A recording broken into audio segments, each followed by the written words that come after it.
This is your FBI.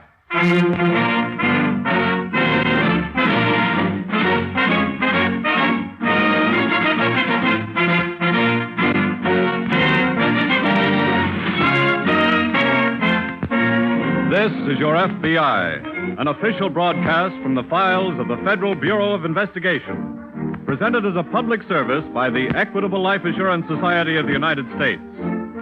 To your FBI, you look for national security, and to the Equitable Society for financial security.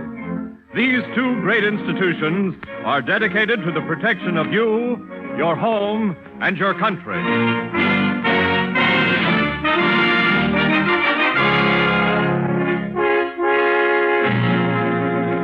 Tonight, the story of a crime against the community, bank robbery.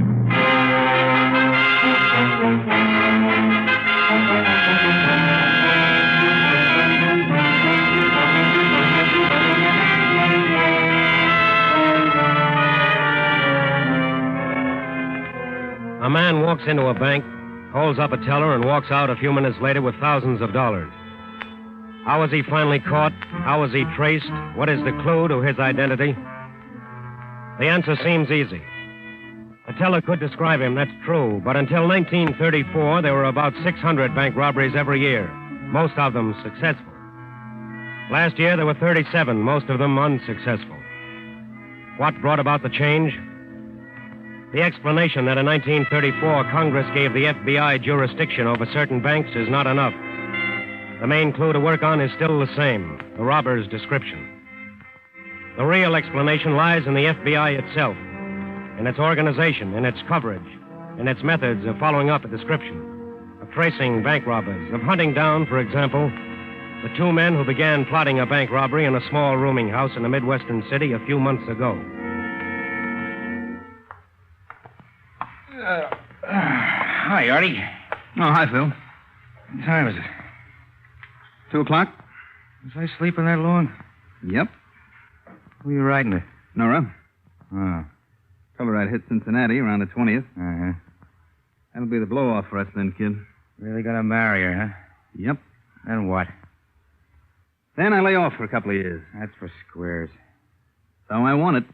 Where are you gonna take her? Got a spot all picked out, kid. Up in Minnesota. Nothing to do all day but fish and hunt. Yeah. Just cigarettes. On the table. She know about you and larceny? Nope. And she ain't gonna. Hey, what's in this box? Look out for that. Huh? Handle it real easy. It's loaded with dynamite. Real dynamite? Yep. I've been working on it all morning. What for? That's Betsy. What? She's gonna go with us on the bank job tomorrow. I don't get it. You figuring on blowing the joint up? Nope. She just makes the job easier. Look, Artie. Let me give you the setup.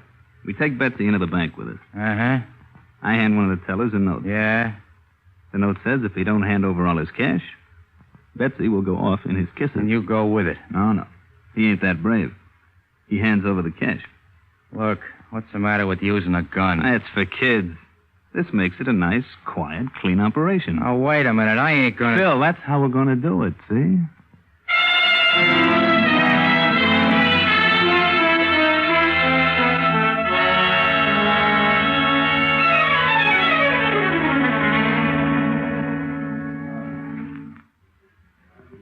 Artie. Yeah? Special accounts window is free now. Uh-huh. We can still do it the other way. Just stand by, kid. This'll be a cinch. Help you, mister? No, thanks. Okay.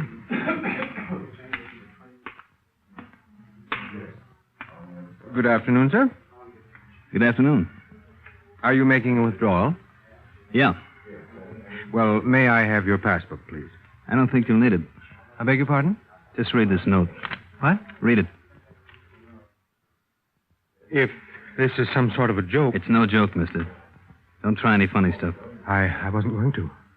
Betsy here wouldn't like it. She could go off real easy. Well? How much do you want? Everything you've got. Singles, too? Everything. Use that money bag there. Yes, sir. Hurry up. That thing won't go off by itself, will it? It might. Just keep on moving. Yes, sir. Don't forget them 20s. I was just putting them in.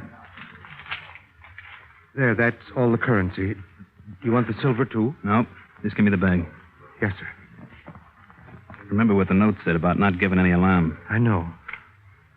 You better let me have that note. Oh, of course. Here. Thanks. So long, chum.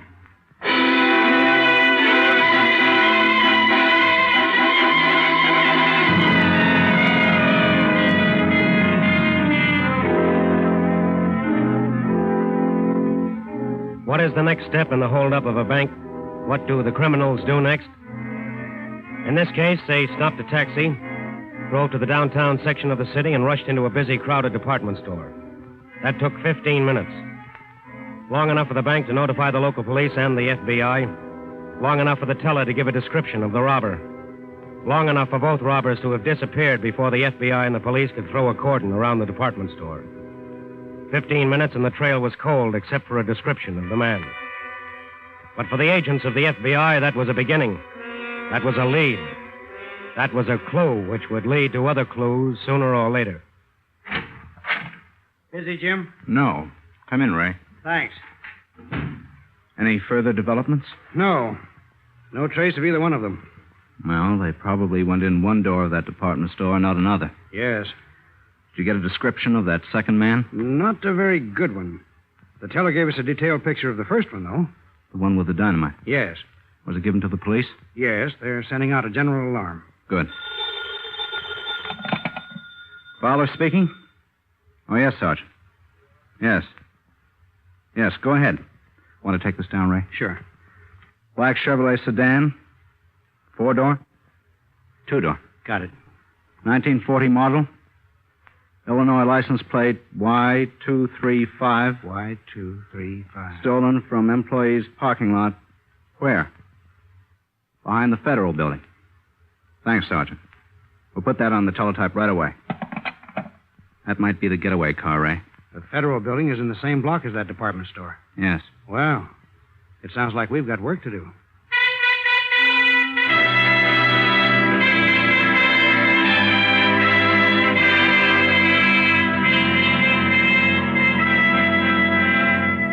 Now there are two descriptions. The description of a man and the description of a car. Now there is more to work on. Now the trail picks up again. But what of the bank robbers? If they have planned this crime well, they know that the stolen car will be reported, will be watched for, will lead to their capture. What do? They keep off the main highways, keep clear of the state roads, keep driving swiftly along lonely, unused back roads. Artie, Yeah? do me a favor, huh? What? Get rid of that box, will you? Betsy? Yeah. What for? Well, you done what you wanted with it. I know. I just feel better having her around. What's the matter? I don't know. Oh, great. Take it easy. No dice, huh? No gas. Look at the needle. Empty. Ah, Now, don't get excited, Phil. This is no problem.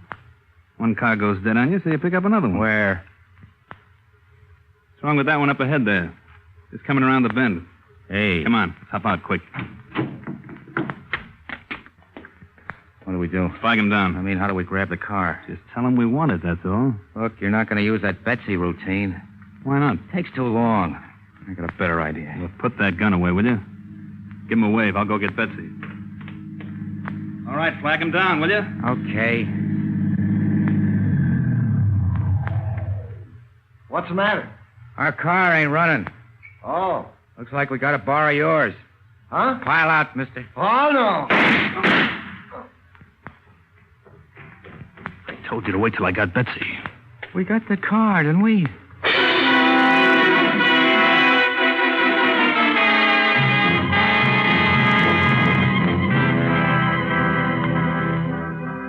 When the FBI works on a case, it does not work alone. It has the cooperation of the local police in the city, and the surrounding counties, and the whole state if necessary. It was a local policeman who found the wounded man and telephoned in his report. Immediately, the special agents checked the engine number of the abandoned car, checked on the man who was shot, found that he had a car, and broadcast a description of it. It wasn't long before that broadcast got results. Bardo speaking. Hello, Jim. Ray? Yes. We've traced our men across the line into Missouri. Are you sure? Positive. They held up a farm family in Monticello, took some food from them, and stole their car. How about the car belonging to the man who was shot? They abandoned that. The sheriff who reported it checked the motor number. I see. How badly was that man wounded? I think he'll pull through. I hope so. Ray, Yes? what's the dope on this latest car they took? 1938 Ford. We've got all details on it. An alarm has been sent out. Good. Another small lead. Hmm? This farm family heard the two men quarreling. They talked of splitting up. In that case, one of them would leave the car. Yes. Well, let's send their descriptions to every bus depot, airfield, and railway terminal in, let's see, Missouri, Iowa, and Illinois. That ought to cover it.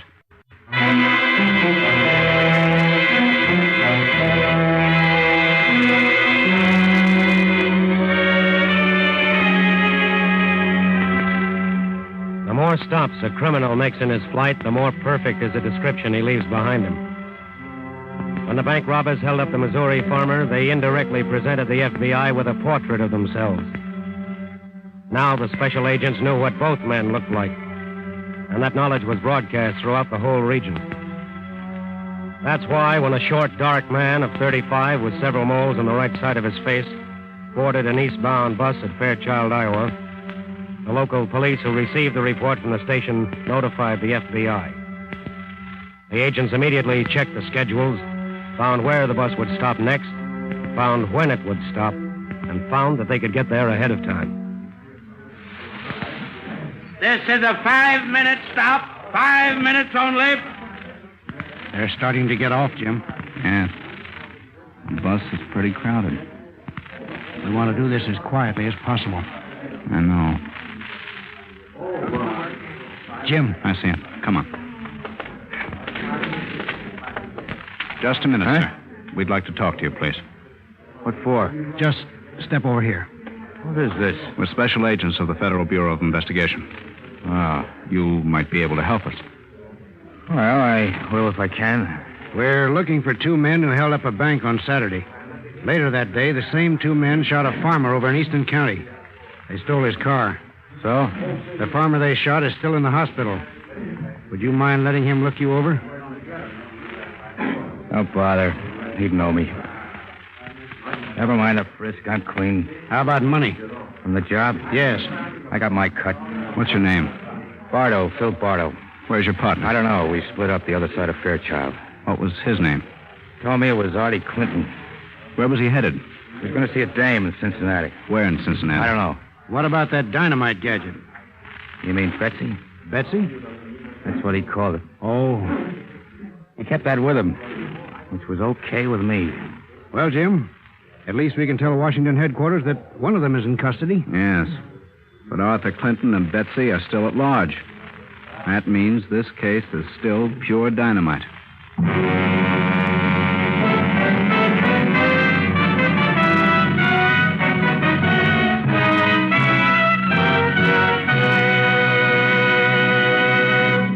We momentarily close the Federal Bureau of Investigation file on Arthur Clinton, bank robber.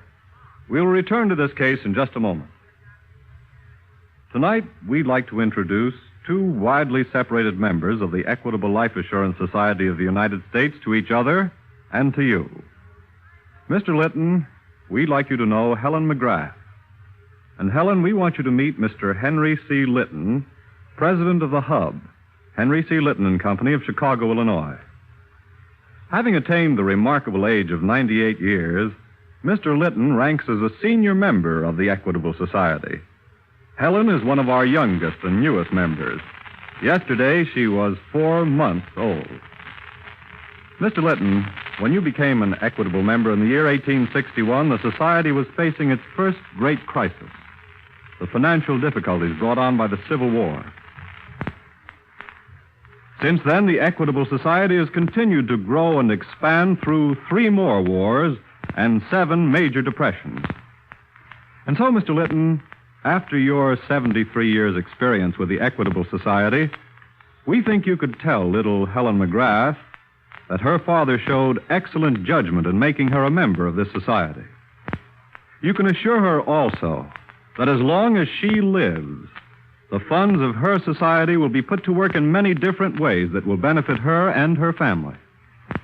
Equitable dollars are invested in the farms that help feed her and in industries which provide jobs for her father and millions of other fathers. By serving its members, old and new, the Equitable Society serves America. And now back to the file on Arthur Clinton, bank robber.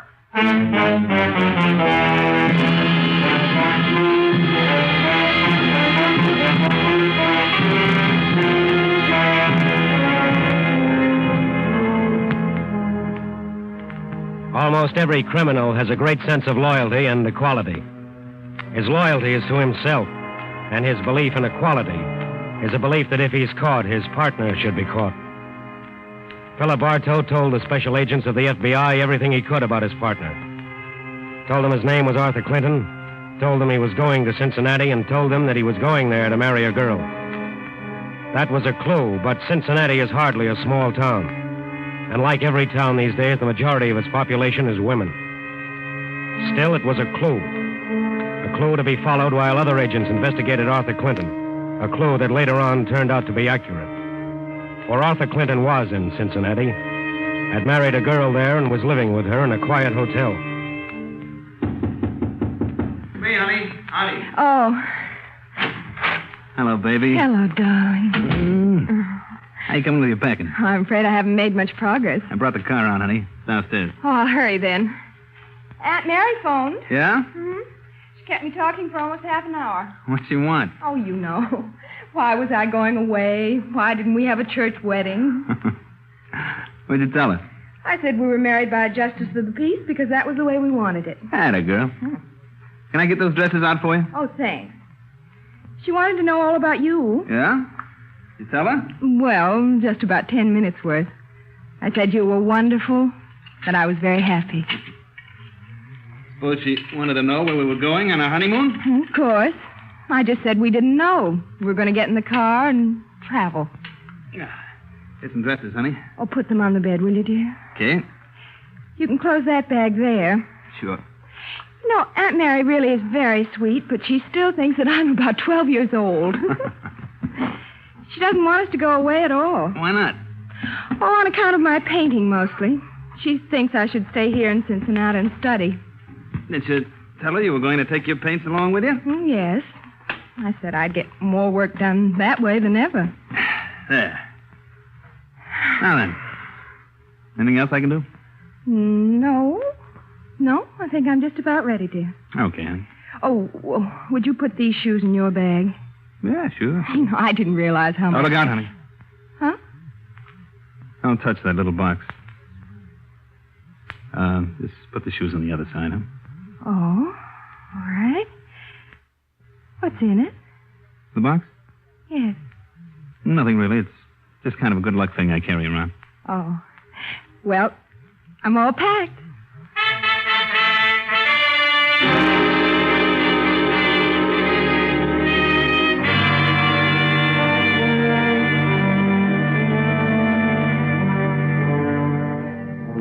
The description of a criminal can sometimes lead to his capture.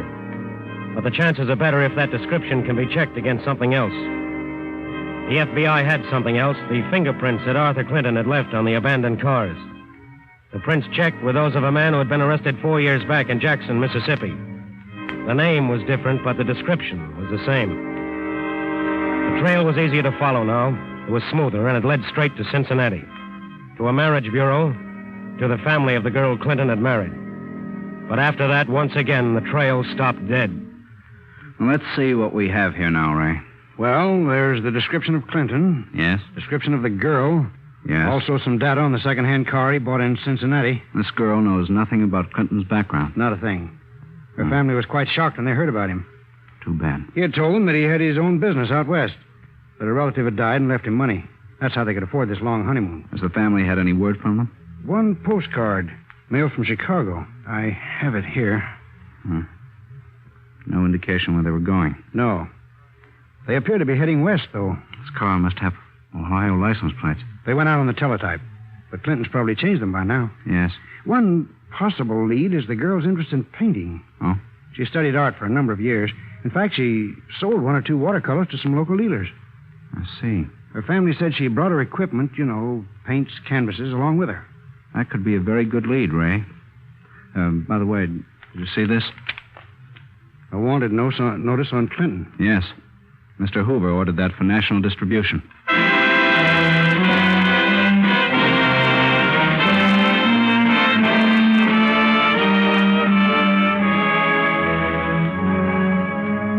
In cities, in towns, in villages, wanted notices for Arthur Clinton appeared, and local police were on the lookout.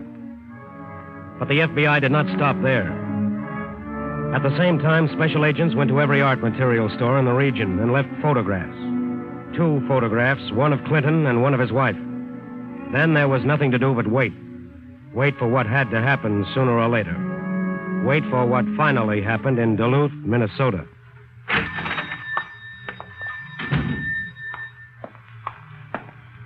Can I help you, ma'am? Oh, hello. Hello.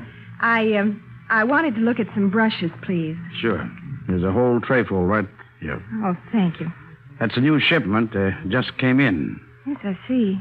I can't say that they're too good. Do you sell paintings? Well, that's not my regular line, you know. Well, I have some watercolors here. I did them myself. Let's have a I look don't at know. them. Well, surely. Let's see now. There's just the 2 of them. Landscapes. Mm-hmm. My husband and I have a camp up in the lake country, and these are local sketches. Mm-hmm. Well, they're not bad. Well, I've sold several canvases back home in Cincinnati. Cincinnati? Mm-hmm. Would you be interested in them? I don't care about the money. It's just the selling of them. That's very satisfying. Mm-hmm. Well, why don't you leave them here, and I could handle them for you on a commission basis. Oh, that would be wonderful. Where do you live? Well, we're buried up in the woods right now. I'll just drop in here from time to time, see if you've had any luck with them. Mm-hmm. And I'll take these 3 brushes. That'll be $3. Very well. Here you are. Thanks. Can I wrap them up? No, thank you. I'll just put them in my bag. I should be in again by the 1st of the month. Mm-hmm. Hope I sell them for you. Oh, thank you. Goodbye. Goodbye.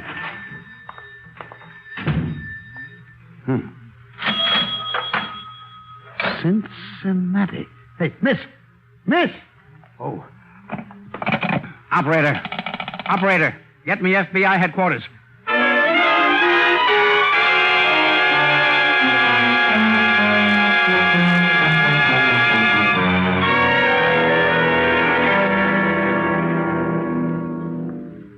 And you positively identify this photograph, Mr. Weymouth? Yes, that's the girl, all right. Oh, what a fool I was. Her signature is on both these landscapes, Jim. I let her walk right out of here. Did she say she'd return? Yes, she said she'd drop in. I don't think we can wait for that. Gentlemen, I wish that there was some way... Mr. Weymouth. Yes? These landscapes. Where did she say she'd painted them? Why, right up near their camp. Are you familiar with the country around here? Of course, I know every inch of it. That's what makes me so mad. If she'd told me where that camp was... I think she has. Huh? If these scenes are near her camp, you should be able to recognize them, right? Say, I never thought of that. Do they look familiar to you, Mr. Weymouth? Let me look at them again. Surely. Here. Say, I believe I do know this spot. Yes? She's changed it around some, but that's Hibbins Lake. Where's that? It's about 40 miles north of here. Could you take us there? Be glad to. When? Right now.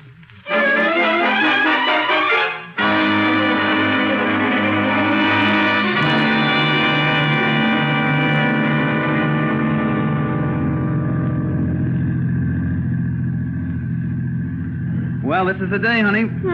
This is the day I nail that pike. Say, he's really got you going, Oh, look, hasn't he? baby. If you spend as much time as I have watching that guy flirt all around the hook. But, darling, aren't there other pikes? Sure there are. But this one is Big Casino. Well, I wish you luck. You want to come out in the boat with me? No. Huh? I want to finish that watercolor of the hills. How's it coming? Oh, I've changed it about 4 times. You'll be running out of paint. Practically. I'll leave the car here, sweetheart. We can walk down to the lake. All right. I'll get your stuff out of the back. Thanks. Oh, what a lovely day. All right, Clinton. Just keep your hands where we can see them. Arthur. Don't be alarmed, miss. Who are you? Special agents of the FBI. FBI? Nora, hand me that box. Of course. Wait. Would that be Betsy? Yeah. Never mind, honey.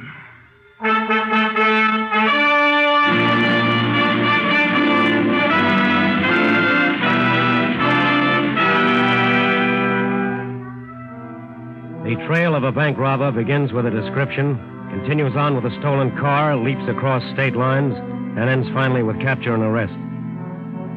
Along that trail are clues, good and bad, big and small, right and wrong. The agents of the FBI follow them all. That thoroughness is a great factor in its success. But there is another, a vitally important factor that must never be forgotten. It's in every region, every area, every section of this country. Local policeman, sheriff, and deputy in the entire nation. That cooperation is invaluable. And it extends beyond to the cooperation of every loyal citizen of this country. That is a formidable opposition. That's a defense to stand up against any criminal. That's a protection which could only be found in a country where the people not only make the law, but are the law.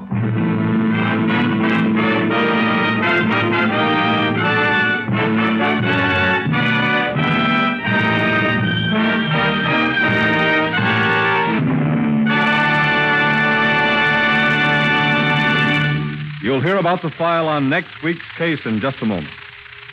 Will you join the Equitable Society in a salute? A salute to the man on the tractor and to all men who plow the good American earth. Yes, a heartfelt salute to the farmers of these United States. In spite of manpower losses, our hard-working farmers have managed to increase this country's food production by more than 1/3. Authorities in England and Russia say that the war might easily have been lost without this extra food raised by America. Today, as it has for many years, the Equitable Life Assurance Society of the United States is lending the farmer a helping hand. Equitable funds make it possible for thousands of farmers to own their own homes and land and realize that typical American ambition summed up in the words, I want to run my own business. In addition to helping to raise the food that fights for freedom, Equitable funds are heavily invested in other industries which make and transport the weapons of war. Still, other Equitable dollars are invested in war bonds. For in wartime, Equitable Society dollars are fighting dollars. And at all times, they are security dollars. For you, your home, and your country.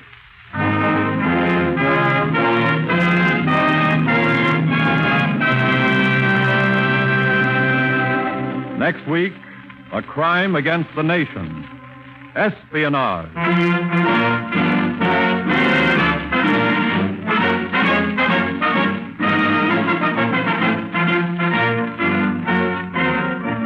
The incidents used in tonight's broadcast are taken from the files of the Federal Bureau of Investigation. However, all names used are fictitious. Any similarity thereof to the names of persons living or dead is accidental. Artie Clinton was played by Mandel Kramer. The music was composed and directed by Van Cleve. Your narrator was Frank Lovejoy. This is Your FBI is a Jerry Devine production. Now, this is Carl Frank speaking for the Equitable Life Assurance Society of the United States and inviting you to tune in again next week at this same time for This is Your FBI.